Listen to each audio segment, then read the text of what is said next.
بسم اللہ الرحمن الرحیم۔ السلام علیکم پیارے بچوں، کیسے ہیں آپ؟ یقیناً ٹھیک ہوں گے، خوش ہوں گے اور مطمئن ہوں گے۔ پیارے بچوں، جیسا کہ آپ جانتے ہیں ہم پڑھ رہے ہیں اپنی اردو جماعت پنجم، اور اس میں ہم نے اپنے دوسرے نظم کا آغاز کر رکھا ہے۔ انشاءاللہ آج ہم اس کو مکمل کر لیں گے۔ نظم کا عنوان ہے نعت، اور آج ہم نے اس کا سبق نمبر 2.7 یعنی آخری سبق میں آخری حصے میں اس کو مکمل کرنا ہے، 7ویں حصے میں اس کو مکمل کرنا ہے۔ پیارے بچوں، آج ہم جو چیزیں سیکھیں گے اس سبق کے ذریعے اس میں شامل ہے آپ کی مضمون نگاری یا مضمون نویسی، اور آج ہی آپ مکمل کریں گے کتاب میں دیا جانے والا عملی منصوبہ یا پروجیکٹ۔ آپ کو پہلے سبق میں کرنے کے بعد اندازہ ہو چکا ہوگا کہ عملی منصوبہ وہ حصہ ہے ہماری مشق میں شامل کہ جس کے ذریعے سے آپ جو چیزیں اس سبق میں سیکھتے ہیں یا اس خاص عنوان کے تحت آپ سیکھتے ہیں، اس سے متعلقہ مزید ایسی چیزیں جو آپ کے لیے فائدہ مند ہو سکتی ہیں اس کو آپ عملاً کرنے کی مشق کرتے ہیں۔ پیارے بچوں، ہمارے آج کے سبق کا اسلامی نقطۂ نظر کچھ اس طرح سے ہے۔ حدیث مبارکہ ہے مسلمان تو وہی ہے جس کی زبان اور ہاتھ کی ایذا سے مسلمان محفوظ رہیں، یعنی جس کی ہاتھ اور زبان کی تکلیف سے، ایذا کا مطلب ہوتا ہے تکلیف، اس کی تکلیف سے دوسرے مسلمان محفوظ رہے۔ پیارے بچوں، ہمیشہ چوٹ یہی نہیں ہوتی جو دکھائی دے رہی، زخم وہ نہیں ہوتے جو دکھائی دے رہے ہو۔ آپ نے شاید یہ بات سن رکھی ہوگی کہ زبان کا جو زخم ہے، زبان کا جو وار ہے، وہ تلوار کے وار سے زیادہ خطرناک اور زیادہ تکلیف دہ ہوتا ہے۔ یعنی آپ اپنے جملوں سے، اپنی تلخ باتوں سے، اپنی کڑوی کسیلی باتوں سے اگر کسی کی دل آزاری کر رہے ہوتے ہیں تو وہ تکلیف تلوار سے لگائے جانے والے زخم سے زیادہ تکلیف دہ ہوتی ہے، کیونکہ ایک ایسا زخم جو کسی وجہ سے آپ کو ظاہری طور پر، آپ کو جسمانی طور پر لگایا جاتا ہے، وہ تو مندمل ہو جاتا ہے، اس کا علاج ہو جاتا ہے، وہ بھر جاتا ہے، لیکن جو بات آپ کے دل پہ اثر کرتی ہے، آپ کے دل پہ جس کی وجہ سے چوٹ لگتی ہے، وہ اپنا اثر زائل نہیں کرتی ہے۔ تو کوشش کرنی چاہیے کہ ہمیں بحیثیت مسلمان اپنی زبان سے اور اپنے ہاتھ سے، یعنی نہ تو کسی سے جھگڑا کریں، لڑائی جھگڑا کریں، اور نہ کسی کو اپنی زبان سے، اپنی باتوں سے، تلخ باتوں سے تکلیف پہنچائیں، بلکہ لوگوں کے لیے آسانیاں بانٹیں اور آسانیاں تقسیم کریں۔ ہم پہلے کریں گے دہرائی، اور دہرائی میں آپ نے اپنی پسندیدہ نعت کے چند اشعار سنانے ہیں۔ اب میں آپ کے لیے مزید آپ کی رہنمائی کر دیتی ہوں۔ اب یہاں پہ چند اشعار آپ ان نعت اس کے سنا سکتے ہیں جو کل آپ کو میں نے ورک شیٹ میں کہی تھی کہ برقی میڈیا سے آپ نے کوئی نعت سننی ہے، اس کو زبانی یاد کرنا ہے، اس کو لکھنا ہے، اسی نعت کے آپ نے 1 یا 2 اشعار ابھی اپنی معلمہ کو سنانے تاکہ ان کو پتہ چل جائے کہ کس کس بچے نے گھر جا کے کمپیوٹر سے یا ٹی وی سے نعت سنی اور یاد کیا ہے۔ تو جلدی سے ویڈیو کو یہیں پہ روکیے اور اس سرگرمی کو کیجیے۔ یقیناً آپ لوگوں نے دہرائی کر لی ہوگی۔ پیارے بچوں، پڑھنے سے پہلے آپ مجھے یہ بتائیں کہ آپ سب سے زیادہ کس کو پسند کرتے ہیں؟ کوئی بھی ہو سکتا ہے، آپ کا کوئی گھر میں رکھا ہوا آپ کا کوئی پالتو جانور ہو سکتا ہے، آپ کی کوئی سہیلی ہو سکتی ہے، آپ کی کوئی کزن ہو سکتی ہے، آپ کے امی ابو ہو سکتے ہیں، آپ کی کوئی استانی ہو سکتی ہے، آپ کا وطن ہو سکتا ہے، آپ کا کوئی کھلونا ہو سکتا ہے، آپ کی کوئی پسند کی کوئی اور چیز ہو سکتی ہے۔ تو آپ نے یہ بتانا ہے کہ آپ سب سے زیادہ کس کو پسند کرتے ہیں، اور اگر آپ کو ان کے بارے میں بات کرنے کے لیے کہا جائے یا آپ کو یہ کہا جائے کہ آپ دوسروں کو بتائیں کہ وہ آپ کو بہت پسند ہیں، تو آپ کس طرح سے کیا کیا باتیں ان کے لیے لکھیں گے؟ آپ نے ابھی ویڈیو کو یہیں پہ روکنا ہے اور اس بارے میں مختصر سی جو معلومات ہیں بتائیں اپنی معلمہ کو کہ آپ کو کیا چیز پسند ہے، اور آپ اپنی پسندیدگی کا اظہار ان کے لیے جب دوسروں کو بتائیں گے تو کس کس طرح سے کریں گے۔ تو شاباش، ویڈیو کو روکیے اور جلدی سے کیجیے اس کو۔ یقیناً آپ لوگوں نے اپنی اپنی پسند کی کوئی بھی شخصیت، کوئی چیز، کچھ بھی جو آپ کو اچھا لگتا تھا وہ بتایا ہوگا، اور کس انداز میں آپ بتا سکتے ہیں، کیا کیا باتیں آپ لکھ سکتے ہیں، یہ بھی آپ نے اپنی معلمہ کو بتا دیا ہوگا۔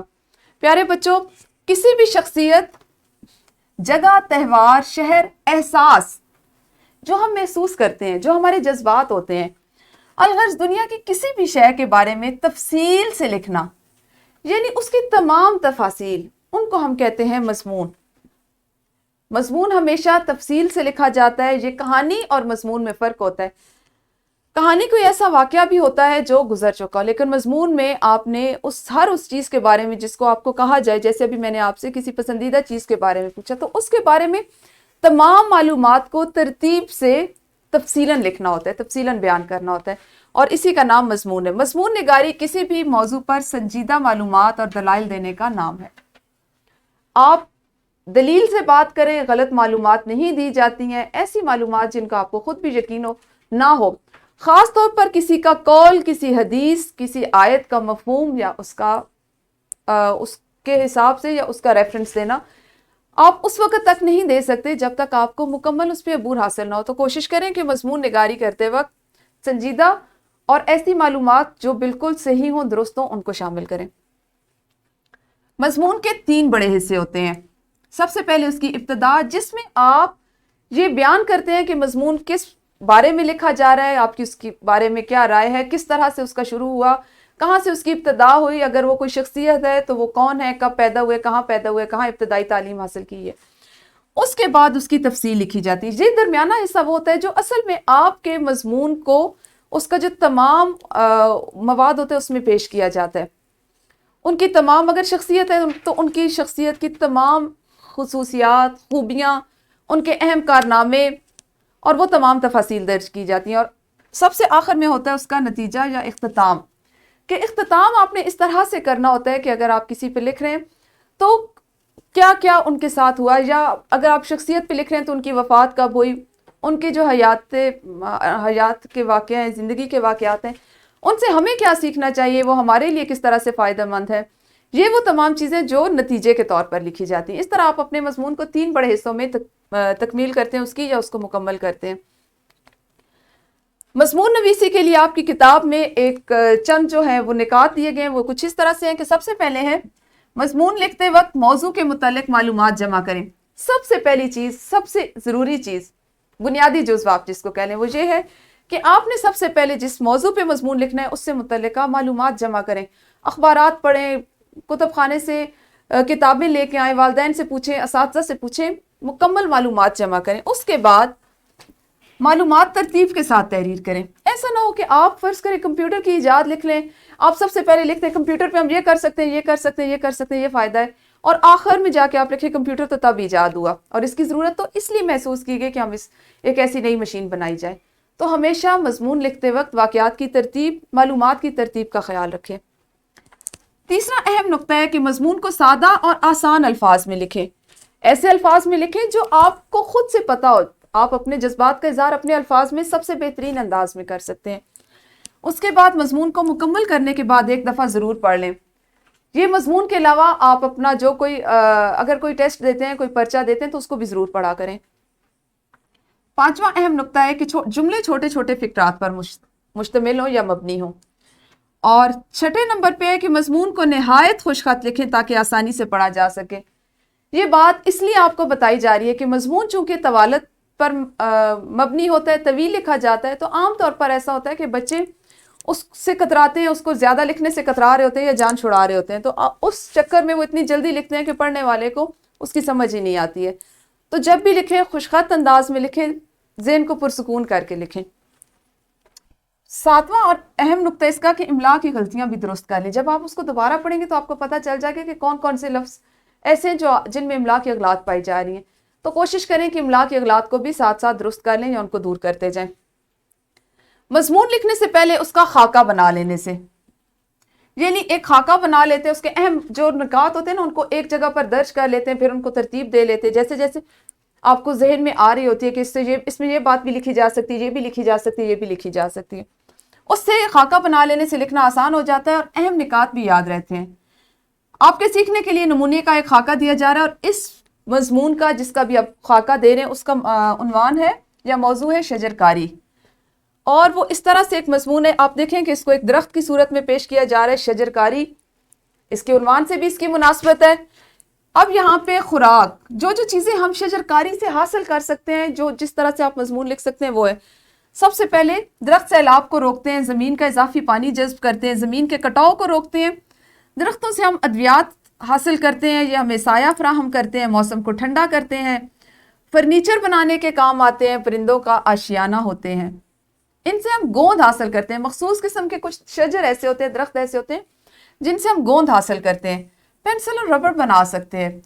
آکسیجن خارج کرتا ہے جو انسان کو سانس لینے کے لیے، تمام جانداروں کو سانس لینے کے لیے بنیادی عنصر ہے. زہریلی گیسیں جذب کرتے ہیں. درختوں سے ہم پھل حاصل کرتے ہیں، ان کی چھال سے ہم کاغذ بناتے ہیں.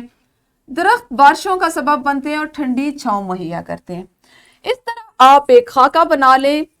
ضروری نہیں کہ آپ اس کو اس طرح کی شکل دیں, آپ موضوع کی مناسبت سے ایک خاکہ بنا سکتے ہیں. ایسا بھی ہو سکتا ہے آپ چھوٹے چھوٹے جملوں میں, چھوٹے چھوٹے نکات میں بھی اس کو لکھیں, اور اس کے بعد آپ اس کی مدد سے ایک مکمل مضمون لکھ سکتے ہیں. اس سے فائدہ یہ ہوگا کہ آپ کو یہ اہم نکات بھولیں گے نہیں. جب آپ مضمون تفصیل سے لکھنا شروع کریں گے تو آپ کے پاس نکات موجود ہوں گے. اب آپ نے کیا کرنا ہے کہ ایک انفرادی سرگرمی سر انجام دینی ہے. سرگرمی کچھ اس طرح سے ہے کہ آپ نے, ہر بچے نے نبی اکرم صلی اللہ علیہ وآلہ وصحبہ وسلم کی حیات طیبہ, اس کے لیے اس پر مضمون لکھنے کے لیے آپ نے ایک خاکہ بنانا ہے. عنوان ہے نبی اکرم صلی اللہ علیہ وآلہ وصحبہ وسلم کی حیات طیبہ. اس پر آپ نے لکھنا ہے مضمون, لیکن ابھی اس وقت جماعت میں ویڈیو کو روک کے آپ اس پہ صرف خاکہ بنائیں گے. جی یقیناً آپ لوگوں نے یہ انفرادی سرگرمی کر لی ہوگی. پیارے بچوں, میں نے آپ کو آغاز میں بتایا تھا آج ہم عملی منصوبہ بھی کریں گے. کتاب میں عملی منصوبہ کچھ اس طرح سے دیا گیا ہے کہ قرآن پاک میں قرآن مجید کے 55 اسماء دیے گئے ہیں. دیے گئے نقشے کے مطابق ان میں سے کوئی سے 15 نام تحریر کریں. یعنی قرآن پاک کے 55 اسماء, آپ نے صرف 15 نام لکھنے اور بتائیں کہ یہ نام کس سورہ میں آیا ہے. ٹھیک ہے, اس طرح سے آپ نے ایک خاکہ بنانا ہے. آپ اس کو ایک کمپیوٹر شیٹ لیجئے, اس پر اسی طرح سے 4 کالم بنائیں خوبصورت انداز میں. اس پہ لکھیں نمبر شمار, کیونکہ آپ نے 15 نام تحریر کرنے ہیں. اس کے بعد جو نام آئے ہیں, اسماء ہیں, وہ لکھیں. جس صورت میں آئے ہیں وہ لکھیں اور آیت نمبر لکھیں. ٹھیک ہے, آپ کے پاس نمبر شمار, جیسے آپ کی آسانی کے لیے, آپ کو سمجھانے کے لیے چھوٹا سا ایک بنایا گیا خاکہ کہ آپ اس کو دیکھیں, اور اس طرح آپ اپنے لیے کمپیوٹر شیٹ پر اس عملی منصوبے کو کریں گے. نمبر شمار 1, پہلا نام الکتاب, سورہ بقرہ میں آیا ہے اور آیت نمبر 2 میں آیا ہے. نمبر 2, آپ نے 15 نام لکھنے. دوسرا نام تنزیل, سورہ فصلت اور آیت نمبر ہے 2. تیسرا نام وحیٌ, قرآن پاک کا ایک نام جس سے قرآن پاک کو کے لیے استعمال کیا گیا وہ ہے وحیٌ. سورۃ الانبیاء آیت نمبر 45 میں اس نام کا استعمال ہو, یا اس نام کو استعمال کیا گیا. اسی طرح سے آپ نے 4 کالم بنانے, اس پہ نمبر شمار, نام, سورت اور آیت نمبر لکھنا ہے. کمپیوٹر شیٹ پر یہ کام کرنا ہے. کوشش کریں کہ ہلکے رنگوں والی, خوبصورت رنگوں والی کمپیوٹر شیٹس لے کے رکھیں. ان پہ اسی طرح خوبصورت انداز میں حاشیے لگائیں, کالم بنائیں, اور اس عملی منصوبے کو آپ نے کر کے لانا ہے. ٹھیک ہے, آپ اس کو کرنے کے لیے برقی میڈیا سے بھی مدد لے سکتے ہیں. اب آپ نے ایک گروہی سرگرمی کرنی ہے. گروہی سرگرمی کچھ اس طرح سے ہے کہ آپ کی معلمہ آپ کو 4 یا 5 کے گروہ میں تقسیم کر دیں گی, اور آپ نے کیا کرنا ہے کہ برقی میڈیا کی مدد سے, ہو سکتا ہے وہ آپ کو کمپیوٹر لیب میں لے جائیں, یا موبائل کی مدد سے آپ ان سے آپ ان سے گزارش کر کے ان کا موبائل لے سکتے ہیں اگر ممکن ہے, ورنہ وہ آپ کو موبائل پر سے بھی دکھا سکتی ہیں. اور بہترین حل تو یہ ہے کہ وہ آپ کو کمپیوٹر لیب میں لے جائیں. وہاں پہ سے آپ نے قرآن پاک میں سے قرآن پاک کے نام تلاش کرنے ہیں. تو شاباش, ویڈیو کو روکیے اور جلدی سے اس گروہی سرگرمی کو کیجیے. یقیناً آپ لوگوں نے سرگرمی کو سر انجام دے لیا ہوگا. اب آپ کے لیے ہے ایک ورک شیٹ.